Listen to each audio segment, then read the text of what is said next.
Subscribe करें हमारे YouTube channel साधना gold को और पाएं वीडियो सबसे पहले।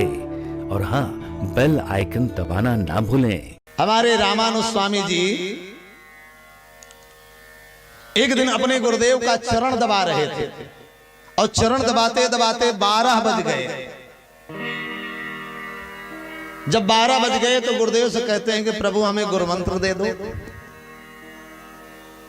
तो महापूर्ण स्वामी जी ने कहा कि अरे रामानुज, सुबह होने दीजिए, सुबह आपको हम गुरु मंत्र प्रदान कर देंगे। बोले महाराज, अगर मैं सुबह ना देख पाया तब, अगर रात को ही मर गया तो सुबह हो ही ना पाई। अगर नहीं हो पाएगी सुबह, मेरा प्राणांत हो गया, मैं इस दुनिया से चला गया, तो मैं बिना गुरु के रह जाऊंगा। तो बोले भैया कौन सी विपत्ति आ रही है, सुबह होगी, चिंता ना करो। बोले नहीं महाराज, अभी तत्काल मुझे गुरु मंत्र चाहिए। भगवान रामानुज सरकार ने 12 बजे मध्य रात्रि में गुरु मंत्र को ले लिया। अब गुरुदेव ने कहा कि रामानुज, बोले जी स्वामी जी। बोले इस मंत्र को जोर जोर से मत बोलना, बहुत धीरे धीरे भजन करना, ओंठ हिले, बस आवाज ना निकले। यहां तक कहा गया है मंत्र जप करते वक्त ओंठ क्या, जिह्वा क्या, कंठ भी नहीं हिलना चाहिए। मानसिक जप करने से करोड़ गुना का फल होता है और मन एकाग्र होना ही बड़ा कठिन होता है। किसी ने गीत तो गाया है कि ये मन बड़ा चंचल है, कैसे तेरा भजन करूं, जितना इसे समझाऊं उतना ही।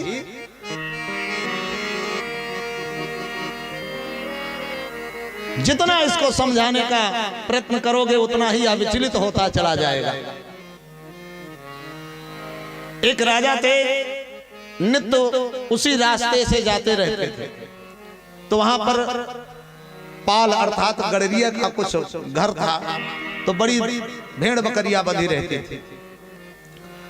राजा जी ने देखा कि यह बकरी रोज मैं देखता हूं, जितनी बार आता जाता हूं खाती ही रहती है। इसका पेट हो गया है कि कुआं हो गया है कि समुद्र हो गया, क्या बात। एक दिन राजा रथ को रोक करके उस बकरी को निहारते रहे। पूरा दिन बैठे बैठे देखते रहे, वो बकरी खाती ही रही।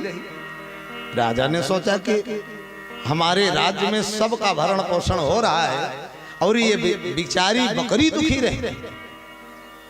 राजा ने जाकर के पाल जी से कहा कि यह बकरी मुझे दे दो। अब गड़रिया बड़ा चालाक बोला, महाराज आपको कैसे दे दूंगा, साल भर में 2 बार 2-2 बच्चे देती है, फिर ये बच्चे जो है और बड़े होते हैं, फिर ये साल भर में अपने बच्चे देते हैं। ऐसे करते करते उसने सोचा राजा है तो माल पानी ज्यादा है, तो ऐंठ लो जितना।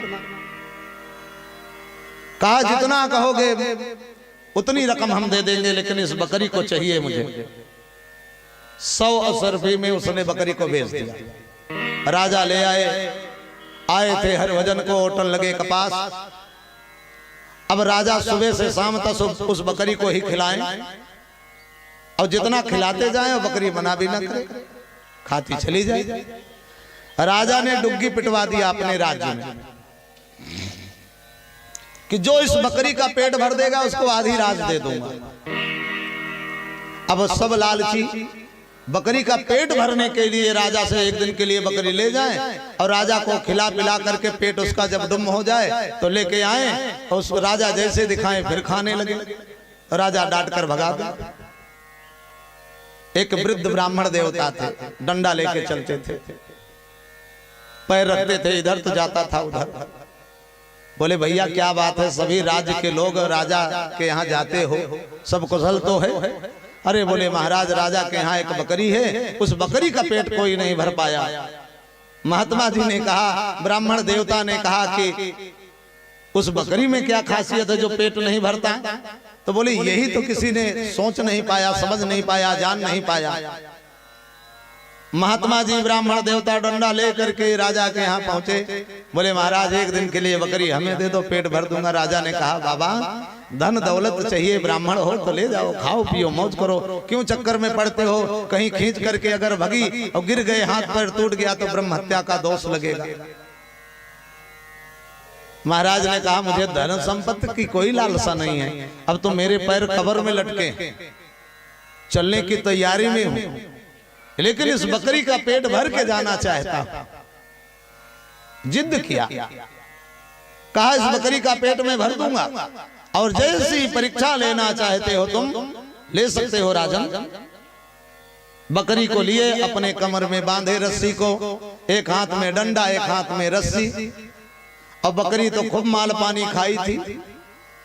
अब जैसे ही देखे हरा चारा वैसे मुंह मारने के लिए प्रयास करे, पंडित जी एक डंडा उसके मुंह पे बजा दे, और सुबह से शाम तक उसको न खाने दिया न पीने दिया। शाम को लेकर के राजा के यहाँ पहुंचे तो देखे तो दोनों पेट घुसे हुए उसकी कोख में। राजा ने कहा बाबा 2 दिन इसको खिलाओगे चराओगे तब तो इसका कल्याण हो जाएगा। कहा महाराज इसका पेट तो भर दिया। बोले अगर भरा होता तो पेट इसका फूला हुआ होता। बोला आप परीक्षा लीजिए ना, ऐसे कैसे आप कह सकते हैं पेट भरा है कि नहीं भरा। राजा जी जैसे माल पानी खिलाने के लिए प्रयास करे, पंडित जी का मुंह देखे, उधर डंडे का मुंह देखे, इधर अनाज का मुंह देखे। अरे बोले बाढ़ में गए, अब सुबह से शाम तक तो खूब पिटी, अब खाऊंगी नहीं तो आज तो बची रहूंगी। अब महाराज जी की तरफ देखे, डंडा की तरफ देखे, अनाज जी की तरफ देखे। राजा जी सोचने लगे कि राजा ने कहा कि महाराज एक बात बताइए, मुझे पता है कि इसका पेट नहीं भरा, लेकिन फिर भी ये खाने को तैयार नहीं। तो महात्मा जी ने कहा कि हे राजन, ये जो मनुष्य का जीव होता है, प्राण होता है, मन होता है, यह जितना सुख में पलता रहता है उतने सुख का और अनुभव प्राप्त करने की लालसा में पड़ा रहता है।